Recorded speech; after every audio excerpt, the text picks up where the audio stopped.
Hi friends, ఒక అమ్మాయి కారణంగా ఒక రైల్వే స్టేషన్ ను ఏకంగా 42 సంవత్సరాలు మూసి ఉంచారు. అంతేకాదు ఈ సంఘటనను రైల్వే చరిత్రలోనే అత్యంత భయానక సంఘటనగా చెబుతారు. అసలు ఇంత భయంకరంగా ఆ రైల్వే స్టేషన్ లో ఏం జరిగింది అనేది ఈ రోజు ఈ వీడియోలో తెలుసుకుందాం. ఫ్రెండ్స్, ఈ వీడియో చాలా ఇంట్రెస్టింగ్ గా ఉంటుంది కనుక ఇక్కడ స్కిప్ చేయకుండా చివరి వరకు చూడండి. అలాగే వీడియోని స్టార్ట్ చేసే ముందు మీ సపోర్ట్ గా జస్ట్ ఒక లైక్ చేయండి చాలు.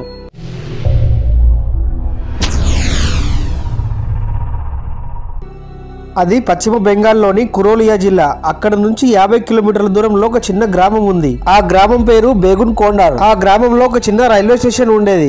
దానిని దయ్యాల స్టేషన్ అని పిలిచేవారు. రైల్వే రికార్డ్స్ లో ఈ రైల్వే స్టేషన్ ని హంటెడ్ రైల్వే స్టేషన్ అని పేరు పెట్టారు. 1961లో ఈ రైల్వే స్టేషన్ ని ప్రారంభించారు. ఈ స్టేషన్ ఏర్పడ్డాక ఆ ఊరి జనానికి చాలా సౌకర్యవంతంగా ఉండేది. అంతకు ముందు వారు ట్రైన్ లో వెళ్ళాలి అంటే అక్కడ నుండి దాదాపు 40 కిలోమీటర్ల దూరంలో ఉన్న వేరే రైల్వే స్టేషన్ కి వెళ్ళవలసి ఉండేది. ఇలా కొంతకాలం బాగానే నడిచింది. కానీ 1966లో ఒక విచిత్రమైన సంఘటన జరిగింది.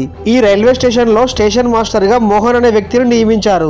ఒక రోజు ట్రైన్ వచ్చినప్పుడు ఒక అమ్మాయి ట్రైన్ తో పాటు ప్లాట్ఫామ్ మీదుగా పరిగెత్తడం గమనించాడు. అయినా కూడా అతను దానిని పెద్దగా పట్టించుకోలేదు. కానీ ఆ మరుసటి రోజు కూడా అతను అదే సీన్ చూశాడు. ట్రైన్ వచ్చి ఆగిన తర్వాత మళ్ళీ వెళ్లేటప్పుడు ఒక అమ్మాయి ట్రైన్ తో పాటు వేగంగా పరిగెత్తడం గమనించాడు. అలా 2-3 సార్లు గమనించిన తర్వాత అది దయ్యం అని అతనికి అర్థమైంది. ఈ భయానక సంఘటన చూసిన తర్వాత ఆ స్టేషన్ మాస్టర్ లీవ్ పెట్టి తన సొంత గ్రామానికి వెళ్లిపోయాడు.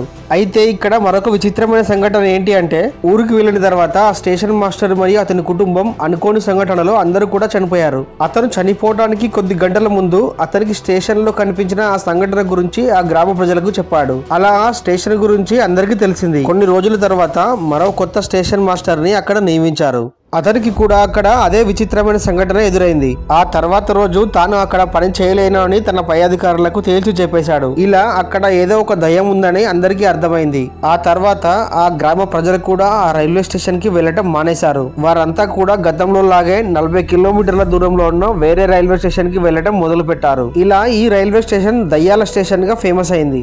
అప్పటి రాష్ట్ర డిప్యూటీ సీఎం సుధీర్ మహత్ కూడా ఈ ప్రాంతం నుండి వచ్చిన వాడే. అతను కూడా ఆ రైల్వే స్టేషన్ లో దయ్యం ఉంది అని చెప్పాడు. అలా ఆ స్టేషన్ లో పని చేయడానికి ఎవరు కూడా ముందుకు రాకపోవడంతో 1968లో అధికారులు ఆ స్టేషన్ ని మూసివేశారు. ఆ తర్వాత నుండి ఆ స్టేషన్ లో ఏ రైలు కూడా ఆగేది కాదు. అలా క్రమంగా ఆ స్టేషన్ పాతబడిన దయ్యాల కోటలాగా మారిపోయింది. చివరకు 2007లో ఆ రైల్వే స్టేషన్ గురించి పారానార్మల్ సొసైటీ అనే సంస్థకు తెలిసింది.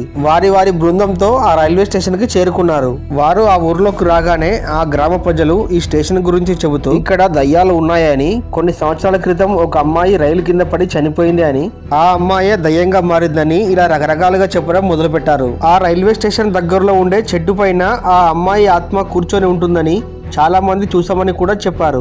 ఆ దయ్యం గనుక ఎవరినైనా చూస్తే వారు చనిపోతారంట. ఈ భయానక విషయాలు విన్నా కూడా వారు భయపడకుండా ఒక రాత్రి ఆ రైల్వే స్టేషన్ లో గడిపారు. కానీ వారికి అక్కడ దయ్యాలేవి కనపడలేదు. చివరికి అక్కడ ఏమి కూడా లేవని వారు నిర్ధారించిన తర్వాత అక్కడ నుంచి వెళ్లిపోయారు. ఆ తర్వాత 2009లో ఆ రైల్వే స్టేషన్ ని పునఃప్రారంభించాలని సీఎం మమతా బెనర్జీ గారు ఆదేశాలు జారీ చేశారు. అలా 2009 సెప్టెంబర్ 9న ఈ రైల్వే స్టేషన్ ని తెరిచారు. అయినా సరే ఒక కండిషన్ ని పెట్టారు. సాయంత్రం 4 గంటల తర్వాత ఈ రైల్వే స్టేషన్ లో ఏ రైలు కూడా ఆగదు అని. ఎందుకంటే అక్కడ సాయంత్రం మరియు రాత్రి సమయంలోనే ఈ దయ్యం అనేది కనబడుతుంది అని ఆ ఊరు ప్రజలు చెబుతూ ఉంటారు. అలా దాదాపు 42 సంవత్సరాల తర్వాత ఈ రైల్వే స్టేషన్ తెరుచుకోవడం జరిగింది. 2009 నుంచి ఇప్పటి వరకు కూడా దయ్యానికి సంబంధించిన ఎలాంటి ఘటనలు కూడా చోటు చేసుకోలేదు. ఫ్రెండ్స్, చూస్తారు కదా, ఈ వీడియో మీద మీ అభిప్రాయం ఏంటి అనేది కామెంట్ రూపంలో తెలియజేయండి. అలాగే ఈ వీడియో కనుక నచ్చినట్లయితే ఒక లైక్ చేసి మీ ఫ్రెండ్స్ అండ్ ఫ్యామిలీకి షేర్ చేయండి.